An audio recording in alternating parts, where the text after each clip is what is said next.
Assalamualaikum warahmatullahi wabarakatuh. Alhamdulillahirabbil alamin. Wassalatu wassalamu ala asyrafil anbiya'i wal mursalin wa ala alihi wa sahbihi ajma'in, amma ba'd. Puji syukur kepada Allah Subhanahu wa taala yang telah memberikan limpahan rahmat dan nikmatnya kepada kita semua sehingga kita menjadi umat yang beragama, yang hidup dalam tatanan keluarga yang bahagia. Salawat dan salam untuk Nabi kita, Nabi Muhammad Sallallahu Alaihi Wasallam, yaitu Allahumma salli ala Sayyidina Muhammad. Kaum muslimin hamba Allah yang berbahagia, dalam kehidupan di dunia ini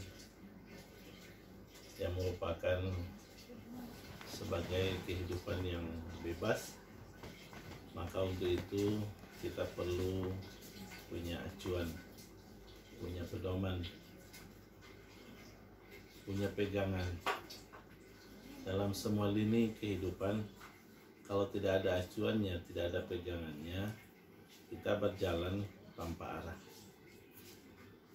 Makanya Rasulullah SAW meninggalkan untuk kita dua pegangan. Yang pertama adalah Al-Quran, yang kedua hadis. Al-Quran dan hadis merupakan pedoman bagi orang muslim, malah pedoman untuk seluruh manusia, sebagaimana dikatakan oleh Allah dalam Al-Quran, "Zalikal kitabu la raiba fihi hudal lil muttaqin." Demikian kitab suci Al-Quran itu adalah isinya tidak ada ragu di dalamnya. Potensi yang akan menjadikan kita ragu tidak ada, karena isinya bisa dipahami oleh akal manusia ketika manusia memahami tata bahasa dan kaidah al-lughatil arabiyyah. Nah, sekarang Al-Quran itu bukan tidak cocok dengan perkembangan zaman, tapi adalah manusia itu sendiri tidak meningkatkan wawasannya untuk memahami Al-Quranul Karim. Al-Quranul Karim yang berjumlah 30 juz, 114 surat itu, 6.666 ayat menurut satu pendapat. Ada yang mengatakan 6.364 ayat.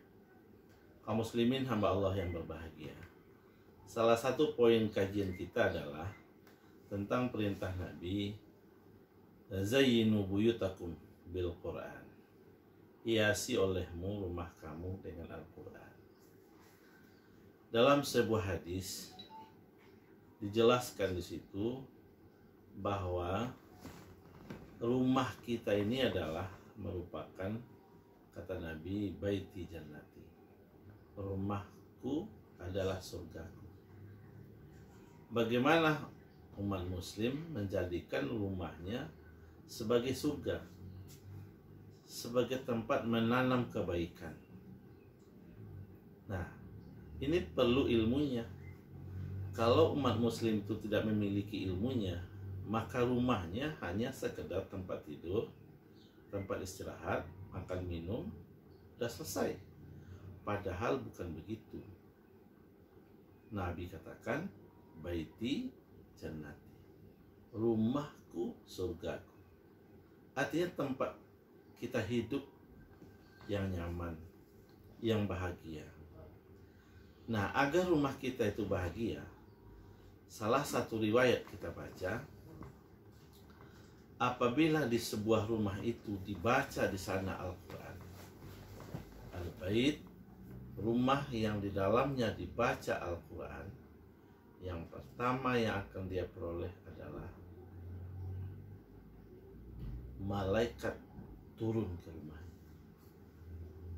Kalau rumah itu ahlinya, penduduknya, keluarganya membiasakan membaca Al-Quran, maka rumahnya ini akan bercahaya ke langit. Nah, ketika para malaikat turun dari langit, maka yang dia lihat dulu adalah rumah-rumah yang di dalamnya dibaca Al-Quran. Nah, ketika itu rumah orang yang di dalamnya dibaca Al-Quranul Karim, maka rumahnya itu akan gampang oleh malaikat untuk turun. Nah, ketika malaikat sudah turun berada di rumahnya, dia baca Al-Quran, Kalau dia berdoa, doanya akan diaminkan oleh malaikat. Itu yang pertama. Yang kedua, rumah yang dibaca di dalamnya Al-Quran adalah setan lari dari rumah itu. Kenapa setan lari dari rumah? Karena setan itu, iblis itu tidak siap mendengarkan kalamullah. Nah, karena kalamullah itu mengandung banyak manfaat, banyak barokah untuk menolak bala dan lain-lain sebagainya. Makanya rumah-rumah yang di dalamnya dibaca Al-Quranul Karim, maka setan akan lari. Kalau setan lari artinya apa? Pola fikir ahli bait itu akan dihiasi oleh Al-Quran. Artinya pikiran-pikiran positif, pikiran-pikiran negatif akan keluar dari diri ahli bait. Nah, pikiran-pikiran negatif itu masuknya dari setan. Was-was itu datang dari setan. Nah, ketika orang-orang sudah membaca Al-Quran, berarti pikiran-pikirnya sudah dihiasi oleh Al-Quran, maka pikiran negatif itu tidak ada. Pikiran yang mengarah mengikuti setan tidak muncul di pikirannya. Nah, ketika ahli bait sudah berpikiran seperti itu, berarti rumah itu tidak dipengaruhi lagi oleh setan. Yang ketiga, rumah yang dibaca Al-Quran di situ menimbulkan kebaikan yang banyak. Kenapa banyak kebaikannya?